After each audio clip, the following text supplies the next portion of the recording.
It looks like the Tory rebels have the numbers to defeat the bill, the Rwanda Bill, if necessary, and refusing to accept the amendments. If the government doesn't, will there definitely be a vote on the third reading today?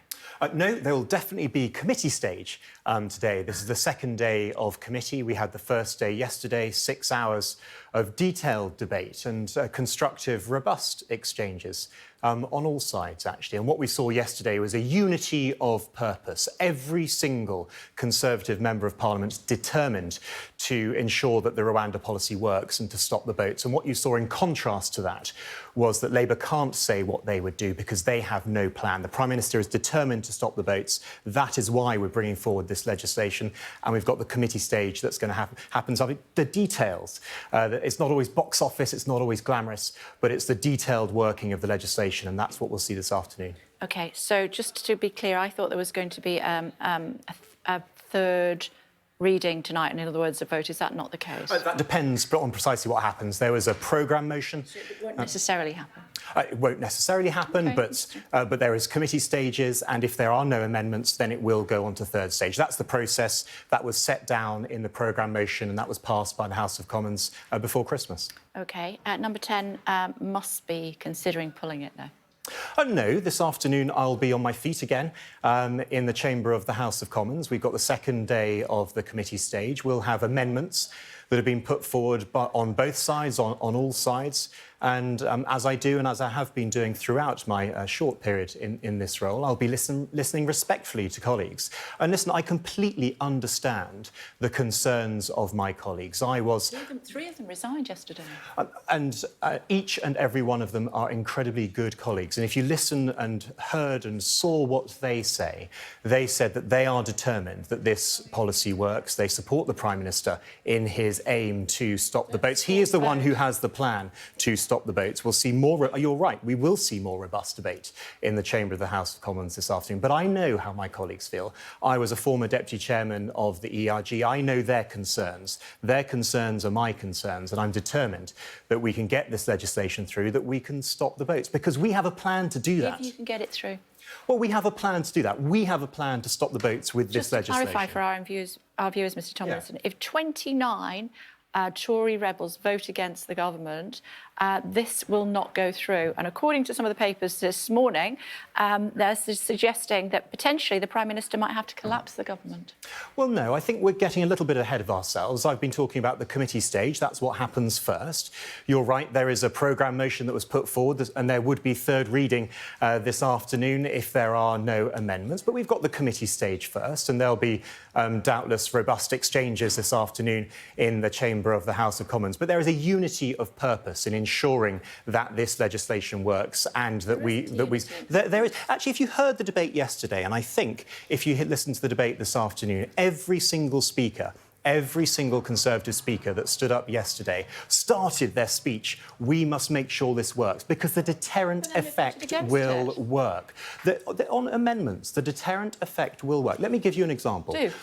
Albania. The Prime Minister secured a deal with Albania just over 12 months ago. That has 95% down, I know. That has had the deterrent effect. Labour doesn't have a plan, I know. That is exactly You guys right. tell me this every day. The point is, if 29 Tory MPs vote against this bill, it's done. No, this bill will proceed. We'll have the committee stage this afternoon, and we will get it through. But I'm going to listen respectfully to my colleagues this afternoon. How do you know? We've got the committee stage this afternoon. That's what we've been talking about. And you're right to talk about the deterrent effect. You're right to cite the nearly 95% deterrent effect that it's had in relation to the deal with Albania. I didn't, you did. Well, you said that we said that before, and that's right, because it is true, because that is what has happened, and that is the proof that this deterrent effect will work, and that's why the Prime Minister's plan... Nothing to do with Rwanda. Yes, it is. Nothing to do with Rwanda. It's about a deal that you did with Albania. You're trying to sidetrack me. I'm not going to let you. Talk to me about the government announcing 150 more judges being trained to run a new fast-track appeals system. Yes, that's right. The Illegal Migration Act that was passed last year produces a system for accelerated appeals, a tight timetable, if you like, and that's why the Lord Chancellor tabled a written ministerial statement yesterday. Of course, Judicial, What's it going to cost? Judicial deployment is a matter for the judiciary and for the judges, but the Lord Chancellor very clearly set out that there will be additional upper-tier tribunal judges. That's exactly what's going to happen, and that's going to help affect and bring into and implement the Illegal Migration Act. How much is it going to cost? I don't have a figure that I'm going to give you on that. Judges generally get paid up to £300,000. You're talking about 150 judges. Even the lowest paid judges start off at about 100 grand. I don't have a figure that I'm going to give you on that, but what I do have is the Lord Chancellor's written ministerial statement. It's clear and it's right that it's for the judiciary in terms of deployment of the judges, but the direction of travel has been set and 5,000 additional sitting days will be released by this. And that just shows the determination of the Prime Minister to ensure that this legislation works. What's it going to mean with the backlog of existing cases if you're redeploying judges while these others are being trained? Well, they're two slightly different things, Kay. The backlog, in the main, is being resolved by caseworkers within the Home Office, decisions that are being made. A record 112,000 decisions were made last year, and that did absolutely cut the backlog more than any previous years. And you're talking about appeal judges, slightly different in the tribunal, the upper tribunal of the Immigration Appeals Tribunal. So they're slightly different things, but actually all show the determination of the Prime Minister to ensure that his plan to stop the boats works. OK, let's talk about Alan Bates, should we? Everybody knows Alan Bates. Have you seen the programme?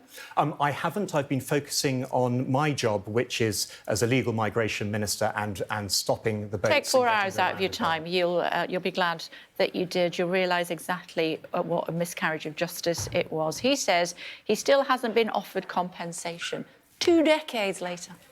Well, you've seen the announcement from the Prime Minister about the legislation that's going to be brought forward. We do have to be careful about that. The Minister has come on and has explained, I think, to you personally, Kay, what is happening in relation to that, and in discussions with the Lord Chancellor. Legislation will be brought forward, and that will happen in the ordinary course of events, yes. Yeah. Former Justice Secretary, former Post Office Minister, both sat here yesterday saying they were ashamed that they didn't do more. Well, the announcement has been made. Legislation doesn't look good for this government, does it? happening. I mean, it's not good, is it? And you haven't even taken the time to watch the drama series, Minister. Well, Kay, respectfully, my job is slightly different from that, and I've been focused, as you would imagine. You're representing your constituents. It's a story that has absolutely gripped the nation. Surely you could take a bit of time out to see what everybody's talking about. My focus and my immediate focus is on the legislation that's going through the House of Commons. That's why I'm here talking to you this morning. That will continue to be my focus throughout today, and I'm sure through the rest of the week. Are you going to watch it? You've encouraged me to watch it. Good, yes, I'm glad. Good. Yes, I will. That was my aim. That was it. my aim. Finally, we just had the latest inflation figures. They've gone up. Well, yes, inflation doesn't fall in a straight line, but it's clear that the Prime Minister's plan to halve inflation is working. We are on the right path. We are on the right track. And as a result of the hard and tough decisions that the Prime Minister and the Chancellor have made, it's meant that we have been able to cut taxes, £450 off the tax bill for the average worker. That is what's going to happen. That's what they're already seeing as a result of these decisions that have been made. But you're right, inflation doesn't fall in a straight line, and we've seen that this morning. And in fact, you've seen that across the world as well. It's not just in this country, but inflation doesn't fall in a straight line. What box sets do you watch? OK, I watch very little, is the honest and straightforward answer. If you ask my family, they'll say I'm a little bit focused on what I'm doing and probably don't have enough time to watch box sets. And I'm not sure I could even tell you the last box set that I watched. But I do enjoy watching sport. And if you want to ask me about cricket or sport, then please do. Who's your football team? I don't really have a football team. So you're not a sports fan, really? I'm a cricket fan. Okay. I love sport and I enjoy watching sport. But it'd be wrong to tell you that I have a football team. I've been to Bournemouth, I've been to various other grounds, but I don't have a specific football team now. OK, it's good to see. Wimborne Town Football Club. OK. There we go, okay. Wimborne Town. OK, what was their last result? I couldn't tell you that. The last result that I was there was a very exciting, lots of goals were scored and it was a 1-1 draw. That's not lots of Well, it was. It's good to see you. Thank you so much. Thanks very much.